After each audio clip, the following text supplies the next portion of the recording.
کہ ایک دن حضور گھر میں تشریف فرما تھے اور نیم داراز تھے، لیٹے ہوئے تھے، اور آپ کی مبارک پنڈلی سے کپڑا ہٹا ہوا تھا۔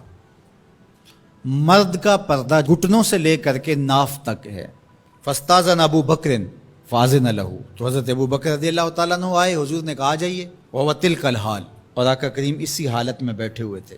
فتحدث، وہ بیٹھے اور حضور سے ہم کلام ہوئے۔ ثم استاذن عمر، پھر حضرت عمر آئے، انہوں نے اذن طلب کیا تو حضور نے کہا آ جائیے، اور حضور اسی حالت میں تشریف فرما رہے۔ فتحدث، وہ بھی بیٹھے اور گفتگو چلتی رہی۔ ثم استاذن عثمان، پھر حضرت عثمان کی آواز آئی، حضور میں اندر آ سکتا ہوں؟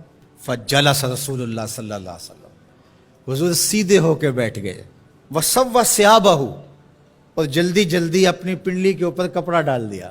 جب یہ لوگ چلے گئے، حضرت ابو بکر رضی اللہ تعالیٰ عنہ بھی، حضرت عثمان بھی، حضرت عمر رضی اللہ تعالیٰ عنہم چلے گئے۔ قالت عائشہ رضی اللہ تعالیٰ عنہ، حضرت عائشہ فرماتی ہیں میں نے کہا حضور ابو بکر آئے تو آپ بیٹھے رہے، جنبش نہیں کی، کپڑا سیدھا نہیں کیا۔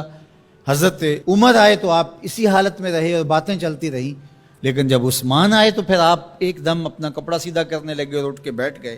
تو سنو میرے حضور نے کیا جواب دیا۔ کہا میں اس سے حیا نہ کروں جس سے اللہ کے فرشتے بھی حیا کرتے ہیں۔ کتنا بد نصیب ہے جو حضرت عثمان غنی پہ زبان درازی کرتا ہے۔ یہ عثمان وہ ہیں جس سے اللہ کے فرشتے بھی حیا کرتے ہیں۔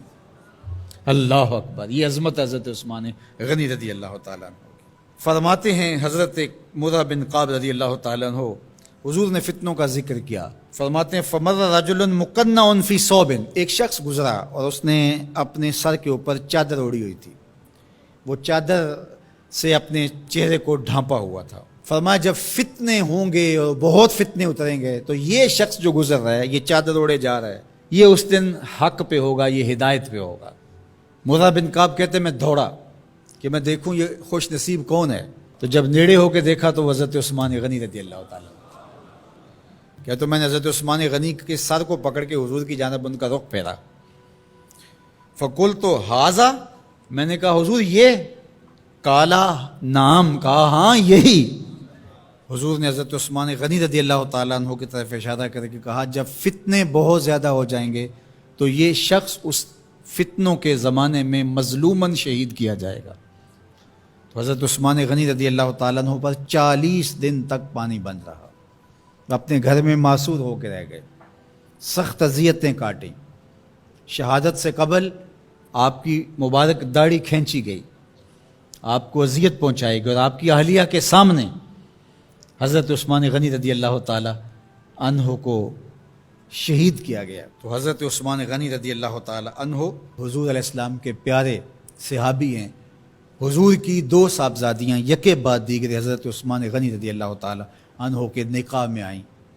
آپ کے بہت سارے نمایاں وصف ہیں جن میں حضور کا 2 مرتبہ داماد بننا، اور پھر فرمایا اگر میری اور بھی صاحبزادیاں ہوتی تو میں عثمان سے نکاح کر دیتا، اور پھر ذوالہجرتین 2 ہجرتیں، حبشہ کی جانب اور مدینہ المنورہ کی جانب، پھر شہادت کا اعزاز، اولین مسلمانوں میں ان کا شمار ہے، 10 مبشرہ میں ان کا شمار ہے، 4 خلفائے راشدین کے اندر ان کا 3را نمبر ہے۔ جمع قرآن اور نشر قرآن کی سعادت اللہ نے ان کے حصے میں رکھی۔ آپ کے اوصاف میں سے 2 وصف بہت نمایاں ہیں، ایک تو آپ کا سخی ہونا، دوسرا آپ کا وصف نمایاں حیا تھا۔ تو آج حضرت عثمان غنی رضی اللہ تعالیٰ عنہ کی ان صفتوں کو، حیا کو اپنے کلچر میں فروغ دینے کی ضرورت ہے، اپنی معاشرت میں فروغ دینے کی ضرورت ہے۔ ایک مرد ہو کے اتنا حیا دار، تو پھر عورت ہو کر حیا کی چادر پھاڑ دے اور وہ اس کو آزادی کا نام دے، تو اس سے وہ نسوانیت کا نور رخصت ہو گیا۔ اقبال نے کہا تھا جس علم کی تاثیر سے زن ہوتی ہے نازن، کہتے ہیں اسی علم کو ارباب نظر موت۔ تو حضرت عثمان غنی رضی اللہ تعالیٰ عنہ حیا اور سخاوت کے بہرے بے کراں تھے۔